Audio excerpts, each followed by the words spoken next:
Jordan Peterson, an author and a psychology professor at the University of Toronto, is one of the most controversial internet figures out there. But despite his controversy, millions of people tune in to watch his lectures on YouTube every single day to improve their lives and explore topics on free speech, politics, and human psychology. But what is this psychology professor's view on video games? Tune in to find out.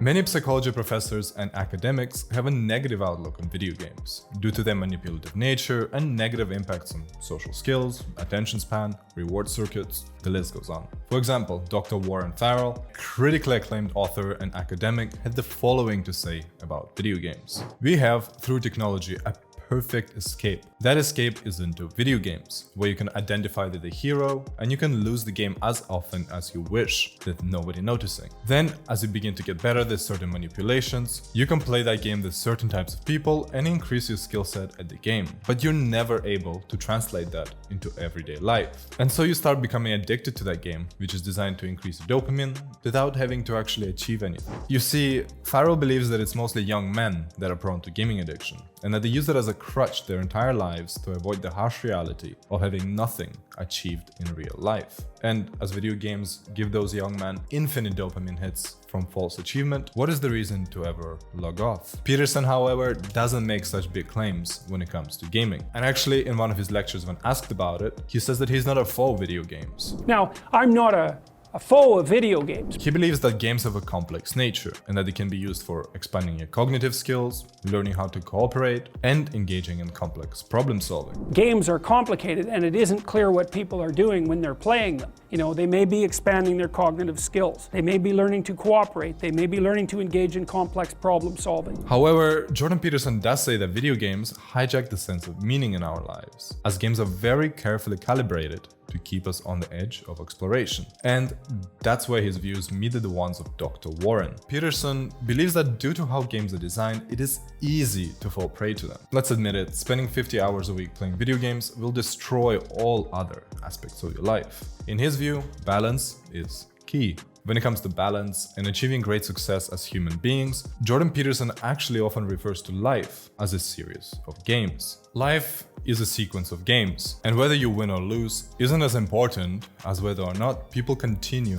inviting you to play the game. You never sacrifice the opportunity to play many games for the victory of one game. So by spending most of our life just focusing on winning in video games, we sacrifice our success on other games of life, such as socializing, sports, academics, career, and dating. So let's put it this way, instead of spending the next 500 hours trying to rank up to global elite in CSGO, if you took these hours and put them into real life skills, how much would your life change? Imagine if you spend these 500 hours improving your football skills, or getting better at your job, or getting more confident. The impact on your life would be immense. And those in-game victories such as ranking up or winning a match, they feel good, but they're costing you losses in the meta game of life. If you're not social, people won't invite you to events. If you're bad at your job, no one will offer you better opportunities. If you're bad at sports, no one is going to invite you on their team. So by playing video games too much, we sacrifice the growth in other areas. And thus, we end up losing the game of life. When it comes to winning in life, Jordan also likes to refer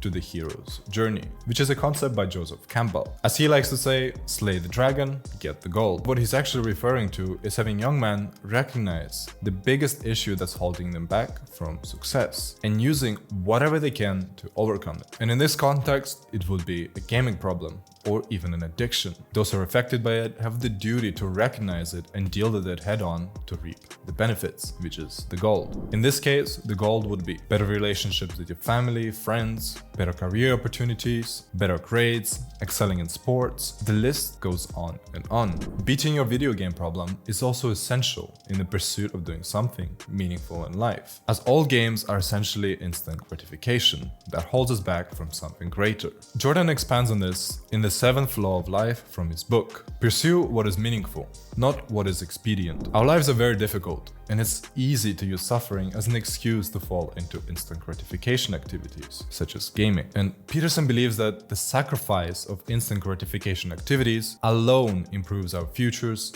and you must seek sacrifice to grow as a person. When it comes to dealing with gaming addiction or any addiction for that matter, Peterson's advice is to compare yourself to who you were yesterday, not who someone else is today, and to focus on incremental improvements. You must not compare yourself to other people, as that can get quickly depressing, and instead you should compare yourself to yourself and make sure that each day you make progress, even in baby steps. The small improvements eventually add up, and with the compound effect, you can beat any issue over time. Hypothetically, how much time would you like to spend playing video games? And they say, well, I could probably spend an hour a day without it interfering with the rest of my life, which is kind of the issue, right? Because if you play video games, fine, but maybe 3 hours means that you're not doing your homework or something, and that's not a good game. It's like, okay, well, can you shift to an hour a day right now? And the person says, no, I've tried that lots of times. Every time I try, I just fail. You say, well, how about this? Do you think that 2 of the next 7 days you can only play for 3 hours? You think you can manage that? And you're not cynical about this. You're not insulting the person, any of that. It's like, because you don't care.